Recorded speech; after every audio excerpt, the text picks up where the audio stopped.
Today, I will be talking about my statistics culminating project, where I compared housing price indexes and the number of landed immigrants between the years 2000 to 2014. Before we start, here's some background information about my topic. Over the past 20 years, the number of landed Canadian immigrants have changed. There are many reasons for changes and fluctuations in the population of Canada, one of them being housing prices. The Housing Price Index is a monthly series that measures changes of the builders' selling prices over time. The houses being measured are new residential houses such as new single homes, semi-detached, and townhomes. The current value of the structure is independently indexed and is presented as the house series. The reason I chose this topic is because my parents immigrated to Canada before my siblings and I were born to start a family.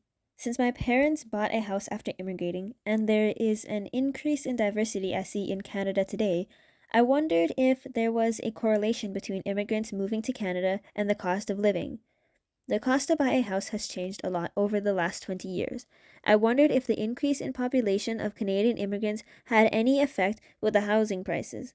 So I got to work.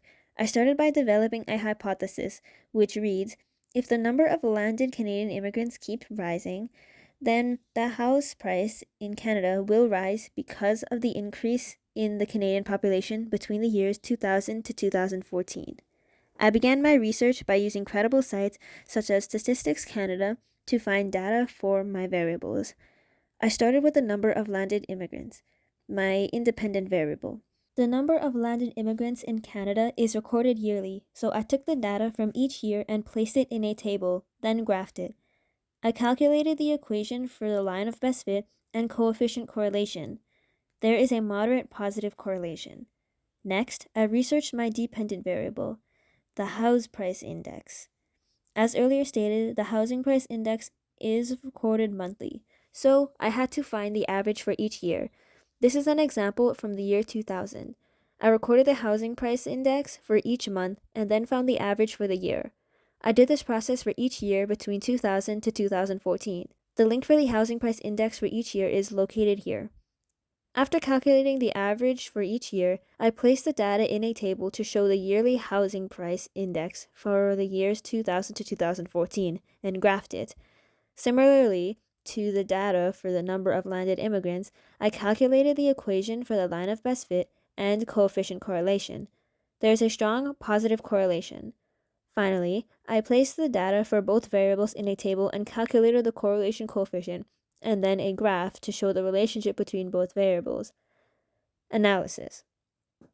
In my hypothesis, I expressed that I believe the increase in house prices correlated with the number of landed immigrants in Canada. Upon completing my research, I observed that my hypothesis was partially met for various reasons. To start, I used this chart to determine the strength of the correlation coefficient.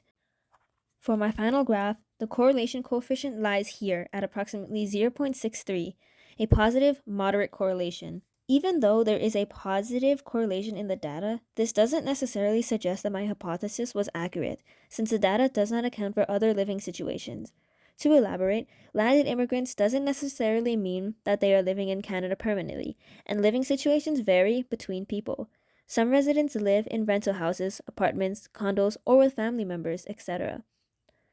Furthermore, increased demand is a huge factor for increasing housing prices. To elaborate, the increase in population drives increased supply and demand for houses. If the population increases at a high rate, the property market becomes strong, which can lead to more demand for houses and bidding wars. Moreover, there were some limitations to my study, which include having to use secondary research. The risk of bias and inaccuracies are increased when using secondary data. However, these risks are less likely to occur when using credible sources like Statistics Canada. Furthermore, another limitation to my study was a small sample size. I wasn't able to find more recent data regarding the number of landed immigrants in Canada. 2014 was the most recent date. To continue, something I would do differently next time would be to take into account other factors like varying living situations, the demand for housing, and find more recent data. For instance, there are factors that drive housing supply and demand, such as costs, demographics, and government regulations. Factors that influence costs include mortgage rates, which impact the price for demand in residential real estate areas. These rises in prices correlate with the rise in material prices like lumber.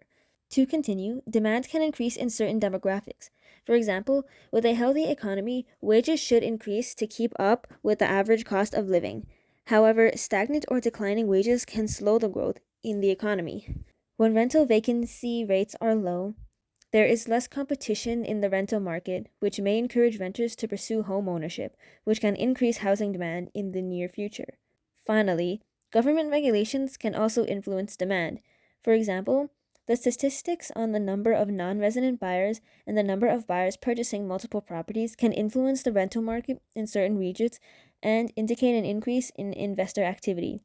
In conclusion, I believe that my hypothesis was partially met because although the data proves both variables correlate positively with each other, an increase in population drives for the demand of housing, ultimately leading to the increase in housing pricing.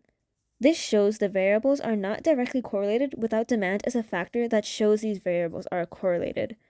Canada is becoming more and more diverse, with families from different countries moving to the West to start a family. Being part of a family where my parents immigrated to Canada to have a family inspired me to choose this topic and see if there was a correlation between the number of Canadian immigrants and housing prices.